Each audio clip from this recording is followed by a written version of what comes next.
Support for Central Florida Public Media comes from Embry-Riddle Aeronautical University's worldwide campus, offering a range of online programs that allow students to earn a degree in aviation, engineering, business, and beyond from anywhere. More at erau.edu/WW. I'm Sharon Stone. This is Engage. Electric mobility devices like e-bikes and e-scooters are small, low-speed transportation devices powered by electricity. With just about a month left until students across Central Florida head back to school, Orange County Public Schools Superintendent Maria Vasquez recently spoke about possible new restrictions on campus. As many of you are aware, we have seen an increase in the number of scooters and e-bikes in our schools, causing some concern, especially around safety. We had one student that tragically died as a result of an accident involving a scooter, and another one that was seriously injured. The conversation comes as communities across Central Florida are grappling with how the vehicles fit into public spaces. We've all seen them on sidewalks, on trails, and even moving in and out of traffic, sometimes in some not-so-safe ways. I stopped by Eccentric Cycle, an electric bike and scooter store and repair shop in Orlando, to understand more about what makes these vehicles different. It looks like a typical bicycle store when you walk in. Bikes and scooters are lined up in rows for people to browse. People are in the back making repairs for customers. But if you look closer, these aren't the push scooters or mountain bikes many people ride. Octavio Hoyos owns this store and says business is great. On average, every single year, we've seen an increase from 20 to 30% every year. Who is your customer? Who walks through the doors? Is it adults? Is it seniors, students? All. Basically all. You have from all walks of life, students that their parents, they can't take them to school. That's one. Then we have a customer that don't have any means to buy a vehicle, a car, and they buy an e-bike or e-scooter to get to work, back and forth. Then you have the avid rider that they just want to go out and go out on a trail and just have fun with the family. That was Octavio Hoyos, the owner of Eccentric Cycle in Orlando. For many riders, it's about convenience. As more people ride them, law enforcement agencies face new challenges. Ocoee Police Chief Vincent Ogburn spoke before city commissioners last week about an uptick in the number of incidents involving the vehicles. Prohibited acts of what we've been seeing around Ocoee is wheelies on public roadways, racing on the public roadways, operating while impaired, operating on environmentally sensitive or private property, meaning your parks with your turf and they tearing them up, stunt riding on public roadway. At that meeting, commissioners in Ocoee passed an ordinance regulating micromobility vehicles that encompasses e-bikes, e-scooters, and some e-motorcycles. The challenges are not limited to city streets. Orange County Public School leaders held a workshop to review recommendations for regulating the vehicles on campus.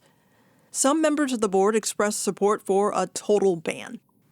No action was taken at the work session last Tuesday, but school board members asked about policy recommendations from safety and emergency management officials for the district. I'm looking at the recommendations. How many accidents do we see on Class 3 e-bikes? Do we have that information? There's no real significant data because no one's tracking it. Okay. I mean, do we know if those are bikes that our students are typically riding? What we've seen that we are aware of is more on scooters than e-bikes. Okay. One of the recommendations is to not allow Class 3 e-bikes, but it sounds like they're not really even a major issue right now on our campuses. The reason we made that recommendation is those bikes do over 28 miles or up to 28 miles an hour. So we're trying to limit the speed. The challenge with all these devices is that you can't, with the naked eye, determine what the wattage is. So, like for instance, I was in BJ's and they were selling a scooter that was 1,200 watts. So that definitely is going to go over 20 miles an hour. But there's nothing on these devices that can signal that, oh, that's a class 1, that's a class 3, because if they have pedals, it could be any one of those three. Yeah. right? Okay. Unless it's an e-motorcycle. Okay. And then the scooters, they're even different. In Florida, e-bikes are divided into 3 classes based on max speed and how the motor works. The nonprofit Bike Walk Central Florida works to create a more connected and equitable transportation system. Their executive director, Emily Bush, says they've worked with schools and community partners to teach young people about safety at in-school presentations, bike rodeos, and helmet-fitting events. In addition to students, she's also seeing more older adults turning to micromobility too. Bush says one of the big challenges is confusion over the difference between legal e-bikes and higher-powered electric motorcycles that look similar. Anything that's beyond, say, 750 watts of power, anything that doesn't have pedals, it might look like a bike, but maybe looks more like a motorcycle, is not an e-bike. That is an e-moto.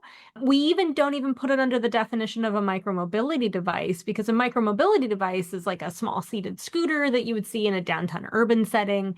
But some of these more souped up e-bikes that you see are more of these e-moto type devices that are really unregulated, are being sold on Amazon and Walmart. And that's what we're seeing, is a lot of these middle school, high school students kind of on these devices that aren't really designed to be out on our roadways. And they're being called e-bikes, and that's not really fair to the proper e-bikes and the people that use them as they should within our streets and trails.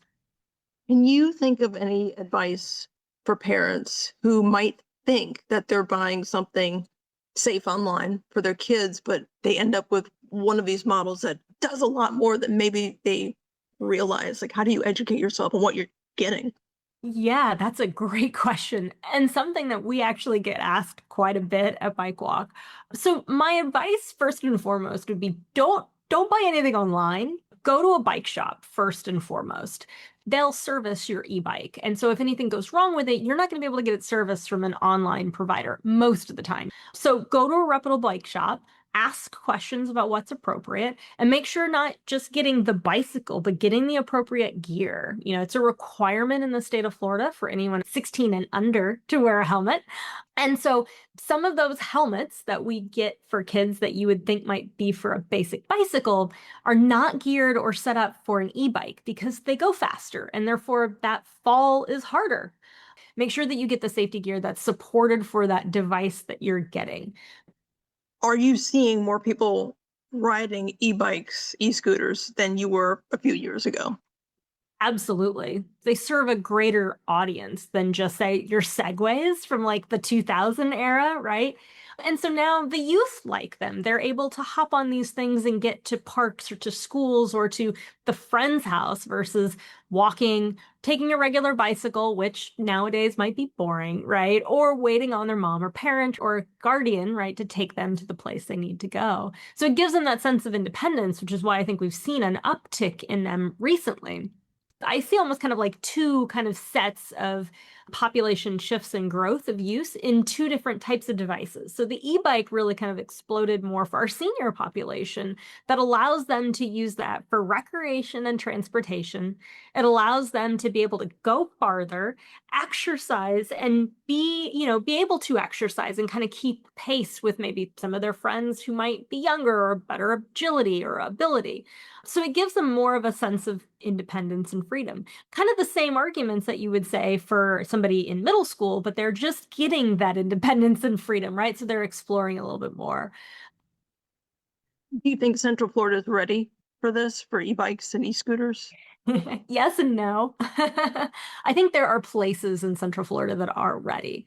I think the communities have invested in their trail system a decade plus ago. Seminole and Orange County, City of Orlando, City of Apopka, have, I think, a leg up. Winter Garden is a great example, right? I mean, I think you can list any and all trail towns that really exist in Central Florida and how they've really leveraged and utilized, then thought about that infrastructure and how it relates to economic development, to recreation and other things. I think what we lack is 2 things. One, the places for children to go and learn about balance and ride these bicycles and just, We tell them not to be in the street. We don't want them on their phones, right? Then we get them out in the streets on these devices that are the devices of today, and then we tell them not to be in the road. So where are they going to go? I think an excellent example of a city answering and addressing this question is the city of Castleberry and their Wheel Park that they just built off of Winter Park Drive. It's 2 phases. One is kind of a smaller youth, more focused kind of traffic garden. So it's got kind of small streets. It's a controlled park space really where the kids can experience how to balance, how to navigate without having to go out and do so on a city street. On the other side of that park is a full skate park, pump track designed for older kids, adults to be able to recreate, if you will, and to be able to use devices, electrified or not, to have fun, which again, I think we need to build more of those spaces, not just for the transportation side, but also to encourage the recreation side. So what do you think the next steps are? Is it more education? Is it rules, like putting in speed limits, or is it looking at road designs? It's a combination of all those things. There has to be a balance of education and enforcement and the design of the infrastructure that helps support the education and the enforcement. And so all 3 of those big pillars, I think, are pretty critical in this space. And we really need to address that from those 3 perspectives. And each one is doing so somewhat in isolation. We are starting to work a little bit more together. We have been in the Central Florida region, but now more so on the state side. We were hoping to kind of being forced that through the task force that was going to be created from the micromobility bill that was recently vetoed by the governor. So now the state, through a few coalitions, are trying to build kind of what model language looks like for a community, how to essentially have the same rules and responsibilities across multiple jurisdictions. So it's not, for example, the city of Ocoee has rules now on their sidewalks for 10 miles per hour, whereas Winter Garden has 15, right? So, just trying to create some synergy and some similarity between all of these kind of rules of the road. We have speed limits and things that are enforced on our roadways. Those change regularly, but we don't necessarily have that on our trails or the infrastructure that we use for these devices. So really emphasizing, I think, that, and then allowing the education to accompany the infrastructure and the enforcement that goes along and continue to reinforce that message. The more that we have community feedback, the more that we talk about this issue as a community, the more likely we are to find solutions that I think fit everybody, including our seniors and our middle schoolers, right?